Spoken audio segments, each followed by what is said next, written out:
नमस्कार.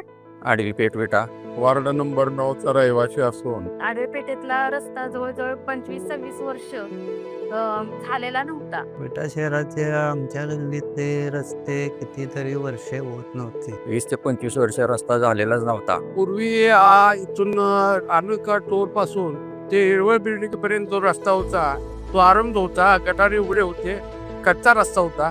तर त्यांनी ह्या 4-5 वर्षापूर्वी एकदम चांगला रस्ता करून दिलेला आहे पूर्णपणे चांगल्या पद्धतीने झालेला आहे. हात देऊन पुढे आणते. आणि गटारीचं बांधकाम सुद्धा एकदम छान करून दिलेलं आहे. लाईटीचं वगैरे काम चांगलं करून दिलेलं आहे. लोकांच्या आडी अडचणीला ते धावून येत आहे. सोनिया वहिनी आणि शीतल वहिनींनी आता या नवरात्रीमध्ये जागर आदिशक्तीचा कार्यक्रम घेतला.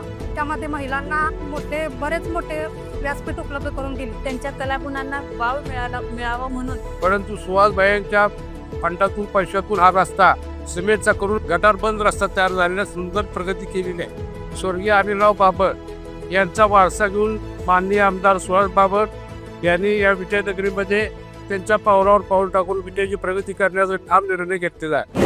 अनिल भाऊ बाबर यांच्या पाठोपाठ सुहास भैया, अमोल भैया हे आता दोघे जण आपल्यासाठी बरंच काही करत आहेत. गावगाड्यातल्या सगळ्या समाजाला बरोबर घेऊन जाणारं नेतृत्व म्हणून स्वर्गीय अनिल भाऊंच्याकडे पाहिलं जात होतं. जे अनिल भाऊंची पद्धत होती कामाची, त्यांचाच वारसा घेऊन त्यांची 2 मुलं आहेत, सुहास भैया, अमोल दादा, हे पण चांगल्या प्रकारे काम करत आहेत. लाईटच्या बाबतीत असेल, गटरांच्या बाबतीत असेल, रोडच्या बाबतीत असेल, तर दादांनी आणि बायांनी भरपूर विकास कामे केलेली. भाऊंच्या पावलावरती पाऊल ठेवत विटा शहरच नव्हे तर खानापूर विधानसभा मतदारसंघातल्या जनतेला आपलं कुटुंब मानून सन्माननीय आमदार सुहासभाई बाबर यांनी या ठिकाणी काम करायला सुरुवात केली. तुमच्या विट्यातल्या ज्येष्ठ नागरिक संघाला त्यांनी 75 लाख रुपये अनुदान मिळवून दिलेलं आहे. संत सेना महाराज बहुउद्देशीय सभागृहासाठी 50 लाख रुपयांचा निधी मंजूर या ठिकाणी झालेला आहे. कमीत कमी या विटा शहरासाठी 200 ते 225 कोटीचा निधी या विटा शहरासाठी दिलेला आहे. सुहास भैयाचं काम चांगले, त्यांची सत्ता ही आमची अपेक्षा आहे. तर आमची हीच इच्छा आहे की शिवसेनेचं पॅनेल या नगरपालिकेला निवडून यावं. नगराध्यक्ष आमचं शिवसेनेचा व्हावा.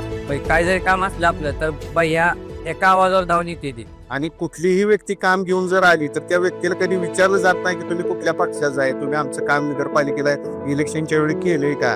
आणि या विट्याचा चौफेर विकास फक्त कोण करू शकते तर फक्त सुहासबाई करू शकतात, अमोल दादा करू शकतात. आणि इथून पुढे आमची इच्छा आहे की नगरपालिकेची निवडणूक यंदा सुहासभाई बाबर यांच्या हाती जावावी आणि त्यांना आम्ही प्रचंड बहुमताने विजयी करणार आहोत. विकासाला साथ द्या, विकासाला मत द्या. ते आम्ही सदैव आपल्या ऋणात राहू.